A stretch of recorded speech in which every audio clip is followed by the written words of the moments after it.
Olá, você que nos acompanha aqui pelo Notícias Agrícolas. Eu sou Letícia Guimarães e a gente começa agora mais um boletim. Vamos falar sobre mercado do boi gordo e entender como que esse setor chega ao final desta semana, nesta sexta-feira, dia 31 de janeiro, e coincidentemente encerrando o mês, como que a gente faz então essa avaliação do mês de janeiro e olha para os próximos meses que estão por vir. E para essa conversa eu chamo o Thiago Bernardino de Carvalho, que é pesquisador do CPEA. Tiago, seja muito bem-vindo. Obrigado, Letícia. Um bom dia a todos. Satisfação novamente estar aqui junto com vocês no Notícias Agrícolas. Eu é que agradeço, Tiago, a sua presença por aqui. E antes só da gente engatar esse bate-papo, eu queria falar com você da nossa audiência que está nos acompanhando aí do outro lado da tela. Você que está vendo a gente, seja pela nossa home do noticiasagricolas.com.br ou pelo nosso canal no YouTube, Notícias Agrícolas Oficial. Nosso canal de comunicação com você está aberto, o nosso chat está aqui à disposição para você mandar as suas dúvidas a respeito do mercado do boi gordo, mandar também como é que está o preço por aí, o preço da arroba na sua cidade, no seu estado, preço dos animais de reposição também. Comenta aqui com a gente, traga essas informações e a gente vai então trazendo esses dados ao longo da nossa conversa. E aproveitando para você que está no YouTube, não se esqueça de se inscrever no nosso canal, ativar o sininho para receber as notificações e, claro, deixar o joinha no nosso vídeo.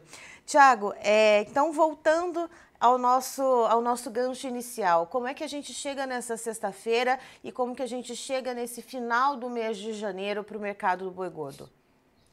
Olha, posso dizer até que em termos para o pecuarista, né, chega de certa maneira equilibrado, chega de ser firme, né, e vamos dizer em termos de média, até mesmo surpreendente por ser um primeiro mês do ano, né, tradicionalmente um pouquinho mais frio. Em alguns anos anteriores, até mesmo a gente tem o primeiro trimestre com valorizações acima do que o último trimestre do ano, mas realmente se eu pegar a média de preços ao longo de dezembro, né, o indicador CPL fechou a 320, hoje está em média, né, algo em torno de 325. Então, o boi gordo ao longo do mês de janeiro, valorizou algo em torno aí acima de 1%, próximo de 1,5%, né?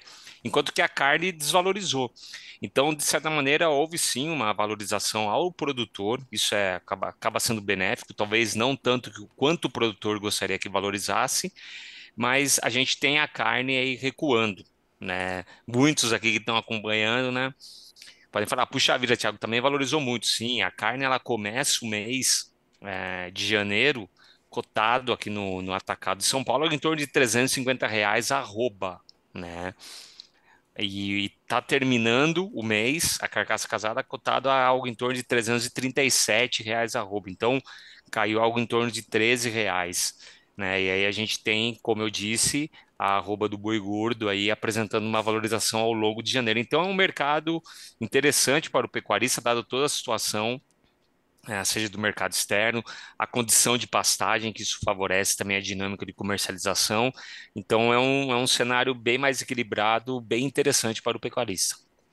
E, Tiago, como que foi a movimentação dos frigoríficos ao longo dessa semana? Como que os frigoríficos estão olhando e se preparando para as compras, né? Ou se mostrando mais para as compras, já observando o começo de fevereiro com a entrada de massa salarial, com um brasileiro talvez um pouco menos afogado, carregando as dívidas, né, de dezembro e os pagamentos de impostos, que é sempre no começo de janeiro. A gente tem aí, vamos pegar, né, só a última fala aí que é importante, né? A gente sempre costuma dizer de chover no molhado, né? Mas a gente tem, eu acho que todo brasileiro ele sente, né? Seja ele uma pessoa da cidade, seja ele um pecuarista, os impostos eles chegam e realmente eu jogo uma pressão em cima da dinâmica de compra e venda de carne, principalmente, que vai impactar também a dinâmica dentro da porteira. Então, pegando como referência até mesmo o mercado futuro, o próprio mercado futuro, ele já dá uma sinalização de um mercado, podemos dizer, um pouquinho mais frouxo do que foi em janeiro, algo em torno dos seus R$ 320 para fevereiro, 318, março, 315 em abril. Ah, mas aí a gente já está jogando uma para abril, sim. Tem uma dinâmica natural, né, em termos desde a produção de forragem, onde eu tenho uma condição interessante, né, ah, de manter esse animal no pasto. Por outro lado, eu estou vindo com muita vacada, né, o que a gente sentiu ao longo dessas últimas 2 semanas, muita vaca sendo descartada, abatida, seja porque não entrou na estação de monta, não teve uma prenhez, ainda a gente tem um atraso desse período reprodutivo que vai refletir ainda para março, abril, isso impacta, ou seja, por necessidade do pecuarista fazer o giro, o caixa. Então, a gente também nota, seja o consumidor trabalhando, né, na questão de composição da cesta de produtos que ele está comprando, o frigorífico também analisando esse mercado no atacado que a carne vem recuando, e aí eu tenho o produtor trabalha esse animal no pasto, mas também está colocando outras categorias de animais para abate, principalmente a fêmea, né? Então, esse é o cenário para a gente entender um pouquinho a dinâmica do que ocorreu nessas últimas semanas, principalmente essa semana, pensando na indústria, né? A indústria, algumas indústrias com uma escala variando aí dos seus 6 a 8 dias, outras indústrias trabalhando com 12 dias, né? Então, pulando uma semana, mas realmente é um processo de espera, e aí eu coloco outro ingrediente, motivado também pelo mercado chinês, né? A gente entra essa semana no Ano Novo Chinês, e a China realmente um pouco mais frio nessas últimos dias, últimas 2 semanas, em termos de compra, né?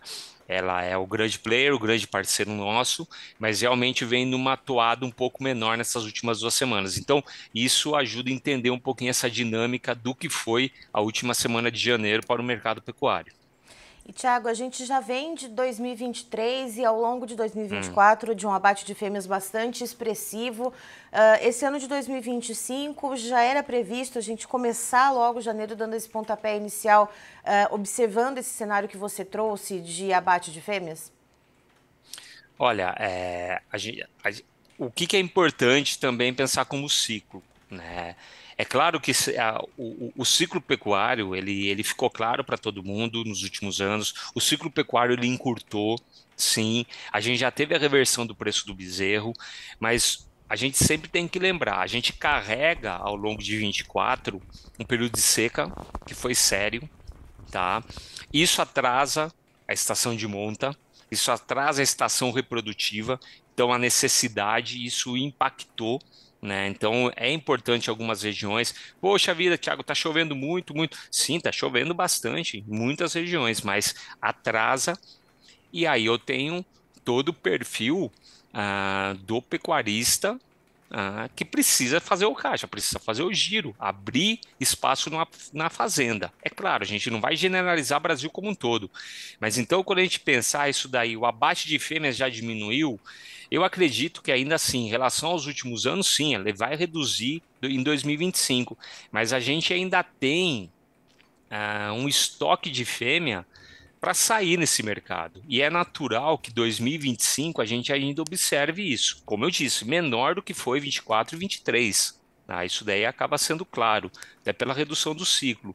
Mas a gente ainda vai observar, principalmente nos 3 primeiros meses desse ano, essa dinâmica de se colocar fêmea no mercado. Tá? E, Tiago, quais foram as movimentações quando a gente olha no atacado? E aí também eu queria enganchar essa pergunta com você sobre a competitividade da carne bovina frente às proteínas concorrentes. Como é que está essa situação nesse momento? A gente tem, de um lado, depois, até um número interessante, né? Quando a gente analisa as carnes concorrentes, a única carne que valoriza em janeiro, né, no atacado é o frango. Né? Então, de novo, né? Thiago, isso a gente já sabia. Sim, então, isso prova como que é a dinâmica do consumidor. O frango é a única carne que valorizou no atacado. Valorizou algo em torno de 1,8% no atacado paulista. A carcaça bovina caiu 1,14%, não caiu tanto. Até pela dinâmica do consumo, restrição de oferta, dinâmica de exportação, então ajudou a manter o preço e não fez com que caísse tanto. Mas quando eu pego, por exemplo, a carcaça suína, ela caiu 15%. É bastante coisa. Então a carcaça suína, que em novembro ultrapassou R$ 15 o quilo, ela trabalha agora em janeiro, eu estou falando de algo em torno de 11,60 o quilo. Então eu saio de 15,30 para 11,60.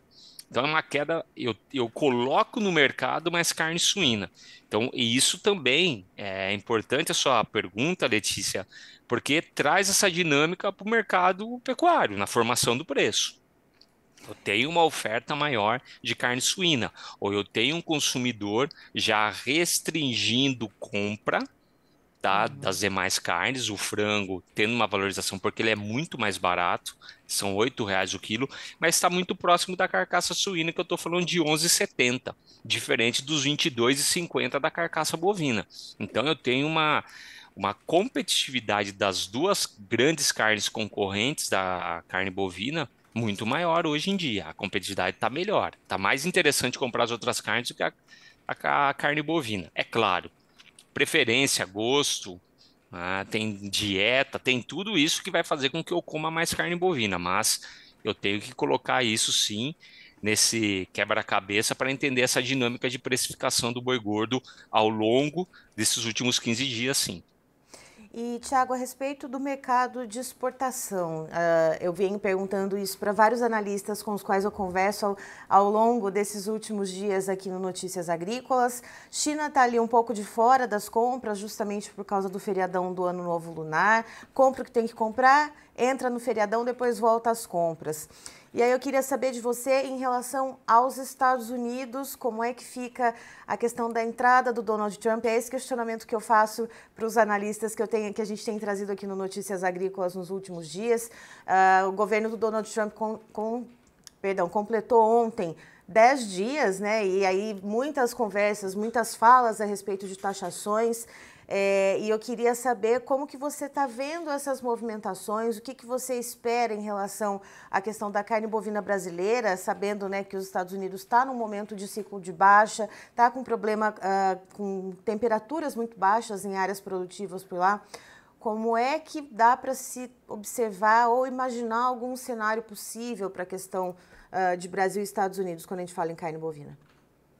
Olha, realmente acho que é um tema muito latente, lógico, né? As últimas 2 semanas, desde que ele assumiu a presidência, ele foi muito claro na fala dele, pelo menos no dia 20, que ia, podemos dizer, revolucionar alguns aspectos da economia norte-americana, desde questões de imigrantes, etc., mas principalmente a questão de tarifas. Então, quando a gente olha até ontem, saiu a notícia da tarifa em relação ao Canadá, em relação ao México, mas ele também estava falando de taxar, assim como o Milei falou na Argentina, de taxar o produto chinês, né? O Milei falou que não ia negociar com o comunista, aí o próprio Trump ele fala que ia taxar, mas por outro lado, a China é um grande parceiro comercial, seja para o Brasil, seja para a Argentina, seja para os Estados Unidos. Então você vê que o discurso, muitas vezes, do Trump deu uma amenizada, sim, em relação à China. Então, o que eu quero dizer com isso? A gente está vivendo o começo da era do governo dele, muitas notícias, muitas informações, muita coisa para acontecer. Eu acho que muito cálculo dos impactos que podem trazer para o governo dele caso ele tenha uma medida como essa. Né? Pensando na dinâmica das exportações brasileiras. No primeiro momento, numa fala mais agressiva do Trump de taxar, é claro, eu trago uma dinâmica muito interessante para as exportações brasileiras, né? Para as exportações de carne bovina, grãos, que seja. Outras carnes também. Mas como você bem disse, o cenário também, especificamente para a carne bovina, não é favorável no mundo todo, em termos de oferta. A Austrália melhorou um pouquinho a oferta, a gente tem o cenário brasileiro muito bem posicionado no mundo. Então, tudo isso faz com que haja uma ponderação em termos de negociação. Né? Teve um começo de um tumulto na questão dos imigrantes Brasil e Estados Unidos. O Brasil ele tem que tatear bem, porque também depende de produtos norte-americanos, né? Assim como a gente exporta muito a questão da aviação civil, assim como a carne bovina é muito importante para a gente colocar naquele mercado. Os Estados Unidos se tornou o segundo maior comprador nosso. Mas eu acho que se abre um cenário interessante também, como o próprio México. O México que foi evoluindo bem, comprando mais, comprando genética nossa. Então, tudo isso favorece também uma dinâmica ao Brasil. É claro, a gente precisa ficar atento. De ontem para hoje, parece que o Trump está mais propício a se aproximar da China. E eu acho que isso, de certa maneira, é para a gente ligar um sinal de alerta mesmo, é monitorar. Mas eu acredito que no curto prazo, para a carne bovina especificamente, a China vai continuar comprando muita carne nossa porque os Estados Unidos não têm como ofertar para a China. E claro, se os Estados Unidos fechar ou taxar as nossas exportações, é claro que a gente vai tentar buscar outros players e principalmente o mercado asiático do Oriente Médio que vem crescendo bastante. Então, acho que é um momento de monitorar, porque as informações muitas vezes elas vêm de uma forma, vamos dizer, uma fala muito agressiva, por outro lado, recua um pouco em se tratando de China, porque é um grande player. Agora, a gente pode olhar com carinho tanto para o Canadá como para o México, que eu acho que são interessantes para o produto agronegócio. Inclusive o México para carne suína também, né? Apresentando boas oportunidades, né, Thiago? Com certeza. Eu acredito, eles começaram importando genética de frango, né? Depois foi entrando no mercado bovino, foi entrando no mercado suíno. Então, eu acho que quem tem mais a ganhar com essas tributações, não estou falando de China sem tributação com tributação, estou falando do que realmente a gente já sabe que é México e Canadá. Então, é muito favorável momentaneamente para o Brasil, com certeza. E, Thiago, já que a gente está falando de mercado externo, eu estou observando aqui, estou até olhando na tela como é que está o preço do dólar, aqui cotação a 5,84 nesse momento. Não estamos mais naquele momento de repique, naquela loucura que foi aquele dólar acima dos R$ 6, mas ainda assim um patamar elevado, né, nessa questão cambial. Como é que está essa influência, como é que está essa troca, então, do preço do boi, como é que está essa relação com o dólar, como que isso pode, daqui para frente, então, levar as nossas exportações a serem mais atrativas? Tá, é assim, o primeiro ponto, eu vou resgatar a questão anterior. A gente tem uma condição de oferta muito mais favorável que os nossos competidores. Então, só isso traz uma luz muito boa para a questão da carne bovina brasileira. Isso é um ponto muito importante. Aí, mas a gente vem a competitividade da moeda, né? É claro que nos últimos meses, sair de 5,50 ou trabalhar o mercado de 5,50 a 60 a R$ 6, perdão, a 5,50 a R$ 6, perdão, é muito favorável, é muito interessante. A nossa carne fica muito mais competitiva, tá? Além da oferta. Mas um ponto de atenção que a gente sempre precisa ter, né, é a questão dessa valoração. Eu estou falando, se eu voltar para junho, ou que seja para maio, quando o câmbio era 5,14, por exemplo, né? A gente está falando de um câmbio há 6 meses atrás, que seja 5,14.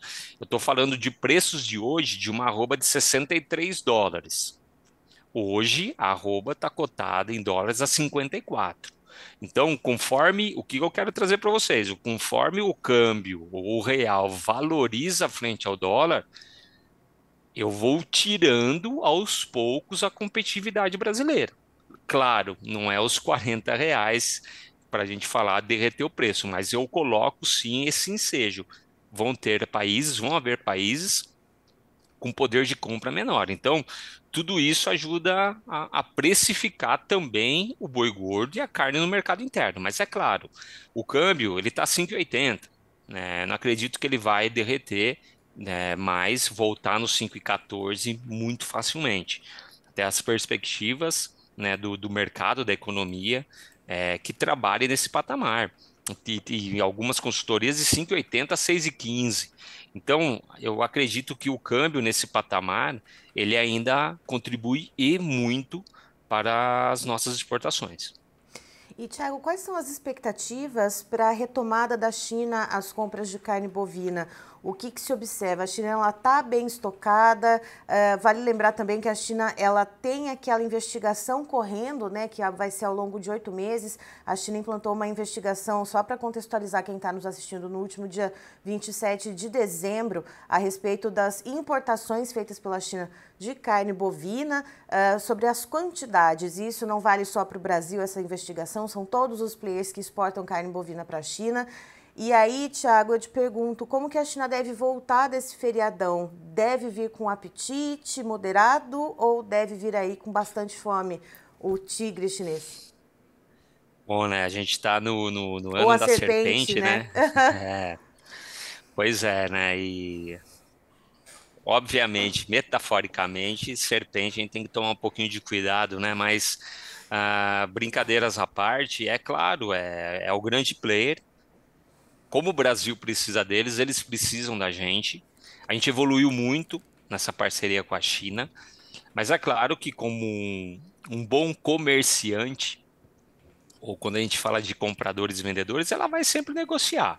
É claro que vai depender da dinâmica de vendas no ano novo chinês, né? É claro que esse feriado ele pode nos dar amostras disso, mas eu acredito que a China ela vai continuar, claro, com seu apetite, mas tentando sempre negociar preço, né? Os preços deram uma acomodada, como eu disse no começo, nas últimas semanas, o preço pago pela China, mas realmente ela tem esse movimento de final de ano, de estocagem, e aí ao longo do ano ela vai voltando com seu apetite. Principalmente quando a gente pega junho, julho, agosto, é quando a China ela começa a voltar novamente com muito apetite. De novo, não que ela vai deixar de comprar, mas é claro que é um ritmo um pouco menor em se tratando da virada do ano, seja aqui, seja no ano novo deles, a gente tem todo um reflexo de dinâmica de consumo. A população vai voltar para casa, a população sai das férias, ela volta ao seu trabalho, ela volta o dia a dia normal, então é natural uma acomodação, mas a China não tem para onde correr em termos de compra de carne bovina. Então, eu acredito sim que a China ela continue firme, e forte nas compras, mas sempre tentando negociar, sempre tentando preços menores. Isso pode impactar um pouquinho na dinâmica. Além de todo esse cenário, né, de investigação que você mencionou, claro, para vários países, sempre lembrando, a gente exporta bastante carne para a China, né? Os órgãos chineses olham para isso uma grande dependência do Brasil. Então, eles vão, obviamente, buscar entender um pouquinho essa dinâmica e ver se tem alguma coisa para observar de mais perto. Perfeito, Thiago. A gente segue acompanhando as cenas dos próximos capítulos, então, capítulos de fevereiro. Finalmente, janeiro acabou. Estava brincando ontem aqui que a gente estava no dia 35 de janeiro, um mês praticamente interminável, mas finalmente terminou e a gente vira a folhinha do Acabou. calendário amanhã e passa para o mês de Sim. fevereiro. Thiago, Daqui muito a pouco tem o obrigada, viu? carnaval, daqui a pouco tem o carnaval, ajuda a estimular o consumo de carne. O Aí tem outras churrasquinho, histórias né? aí. Pois é, pois é. A gente tem aí. Esse ano vai ser em março, então começo do mês é outra dinâmica de consumo. Ajuda aí todo o mercado. Maravilha. Tiago, muito obrigada pelas informações. Você e todo o time do CPE, cada um na sua área de atuação, são sempre muito bem-vindos aqui com a gente no Notícias Agrícolas. Tá? Eu que agradeço, aproveitando a audiência, né, alta aí do Notícias Agrícolas, agradecer, né, sempre a abertura que vocês nos dão, né, é muito importante. Só pontuar um pontinho aqui, Letícia, a gente está hoje no último dia, né, da parceria do indicador do CPE B3, né, depois de 31 anos aí, juntos, né, e só deixar claro que nós vamos continuar levantando os preços, contando com a parceria de todos os pecuaristas, frigoríficos, escritórios, toda a cadeia pecuária, né? Porque a cadeia de pecuária continua sendo uma cadeia produtiva do portfólio de pesquisa do CPE, uma cadeia muito importante. E o compromisso nosso é com a sociedade, né, com a cadeia, né? Então todos continuam contando com essa efetiva referência aí de informações sobre toda a cadeia e a gente aqui vai continuar junto com vocês passando o máximo de informação, tá bom? Era esse recado que eu queria dar, aproveitando aí o espaço do Notícias Agrícolas, tá bom? Era isso que eu ia complementar. Vai continuar tendo preço do CPE, levantamento de preços, e vai continuar tendo o Thiago Bernardino de Carvalho aqui, trocando informações com a gente, trazendo, portanto, esses levantamentos e esses contextos para você que nos acompanha no Notícias Agrícolas. Thiago, uma excelente sexta-feira para você. Até mais. Obrigado, Letícia. Um grande abraço a todos, bom trabalho e até uma próxima. Tá aí, então, estivemos com o Thiago Bernardino de Carvalho, que é pesquisador do CPEA, trazendo, portanto, esse recado, né? Hoje foi o último dia do indicador do CPEA, sendo o indicador que lastreava a B3. A partir de fevereiro, então, agora a gente vai ter o indicador da Datagro fazendo esse lastro de preços. E o Thiago vai trazendo as informações de como o mês de janeiro, termina e como que a gente começa o mês de fevereiro. Os preços aqui no mês de janeiro para a arroba do boi, de acordo com ele, ao longo do mês houve uma alta tímida de 1,5%, mas como a gente vem trazendo as informações aqui para você, pecuarista, a bola está no campo do pecuarista nesse momento. A carne teve uma leve desvalorização. E o que acontece nesse momento?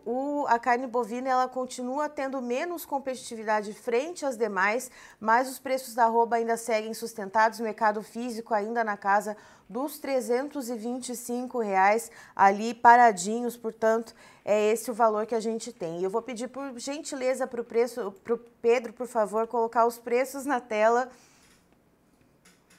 Vamos lá então, o janeiro já saiu da nossa tela e a gente já tem aqui o fevereiro como primeiro na lista, tendo uma tímida queda, quase que estabilidade de 0,03%, valendo R$ 319,40. O março ele cai 0,13%, cotada a arroba, portanto, em R$ 318 cravado. O abril ele tem uma queda um pouquinho mais proeminente de 0,35%, valendo R$ 314,20. E o indicador do boi gordo do CPEA, ele ficou ali praticamente estável, uma tímida alta de 0,05%, valendo R$ 326, portanto, o indicador CPEA para o estado de São Paulo. Agora eu vou falar um pouquinho para vocês de uma nova tecnologia que foi anunciada pela Embrapa Gado de Corte. Eu vou pedir para o Pedro colocar na tela, é um dispositivo que foi criado, portanto, para ajudar a monitorar a temperatura do gado de corte, a temperatura corporal dos bovinos. Então, a Embrapa Gado de Corte, que é no Mato Grosso do Sul, e a Universidade Federal do Mato Grosso do Sul desenvolveram esse sistema inovador que você está vendo aí na tela, e ele é capaz de mensurar a temperatura corporal dos animais de maneira remota. Essa tecnologia ela se baseia em um sensor que vai no canal auditivo do animal. Vou pedir para o Pedro trocar a foto para a gente ver direitinho ali, ó. Ele vai inserido, portanto, no canal auditivo do animal, ele é de boa fixação, não machuca o gado, privilegiando, claro, o bem-estar animal e o manejo, e, ao mesmo tempo, contribui para aumentar a rastreabilidade da carne, cada vez mais relevante diante dos cenários de segurança alimentar e barreiras sanitárias. Esse trabalho, esse sistema, ele é fruto de uma pesquisa, o mestrado da Engenharia da Computação e Programa de Pós-Graduação de Computação Aplicada, então, da Universidade Federal do Mato Grosso do Sul. Esse pequeno dispositivo ele já está pronto para ser utilizado em parcerias. Segundo as informações da Embrapa Gado de Corte, esse equipamento ele utiliza os conhecimentos de zootecnia, pecuária, veterinária, engenharia e computação. E a composição desse equipamento que a gente estava mostrando agora há pouco, ela se baseia em uma unidade principal e um sensor de temperatura, além de uma base transceptora que pode estar até 25 quilômetros de distância dos animais monitorados. E isso evidencia como é possível fazer uma cobertura bem ampla da área, podendo fazer esse monitoramento da temperatura corporal dos animais. Então, essa invenção ela mede periodicamente a temperatura diretamente no canal auricular do boi, ou da vaca, e isso é transmitido por meio de um sensor de geolocalização do animal, isso tudo sem fio, sem ter que conectar em nada, em nenhum computador, e isso já vai para um sistema, e se o animal apresenta febre, alguma alguma questão de estresse térmico ou outras condições perigosas, isso já vai ser dado um alerta, portanto, no dispositivo que o pecuarista estiver acompanhando, estiver ligado e conectado ali remotamente com esse sistema. Então, a gente está vendo aí a tecnologia sendo desenvolvida para uma pecuária com uma rastreabilidade maior, com mais tecnologia, com monitoramento do bem-estar animal. E aí tem todo esse contexto também da parceria da Embrapa com a Universidade Federal do Mato Grosso do Sul, fazendo essa integração com os estudantes e também abarcando várias áreas do conhecimento. E é isso, é o agronegócio brasileiro sendo um dos mais desenvolvidos do mundo. E aproveitando que a gente está aqui falando de agro com você, eu queria trazer para você uma informação. O Notícias Agrícolas, ele está com uma programação para você muito completa. Todas as manhãs, das 8 da manhã até o meio-dia, você tem uma programação diversa e que vai sem parar, portanto, começando às 8 da manhã com o Bom Dia Agronegócio, com a Carla Mendes, uma abertura de mercado com várias informações de economia, política, agronegócio, obviamente, entrevistas, tudo isso interconectado para levar para você, como diz a própria Carla Mendes, as informações que vão nortear o seu dia e os seus negócios. Logo em seguida, às 9 da manhã, Guilherme Dorigatti assume a bancada com Realidades das Safras, trazendo, portanto, entrevistas com produtores rurais de várias partes do Brasil e de culturas diversas para informar e trazer para vocês, para além daqueles números oficiais que a gente traz também no Notícias Agrícolas, os reportes de Conab e de consultorias, por exemplo, mas trazer os próprios produtores contando para vocês e mostrando em imagens como estão as situações das culturas nos seus respectivos estados e municípios. Logo às 10 da manhã, quem assume aqui a bancada é o Erickson Cunha. Ele vem com a previsão do tempo, sempre com um meteorologista de gabarito também para responder os seus questionamentos, para falar então de onde vai chover, como é que vai ficar a temperatura em cada região produtiva e, claro, sempre com uma interação muito importante com você que está do outro lado da tela.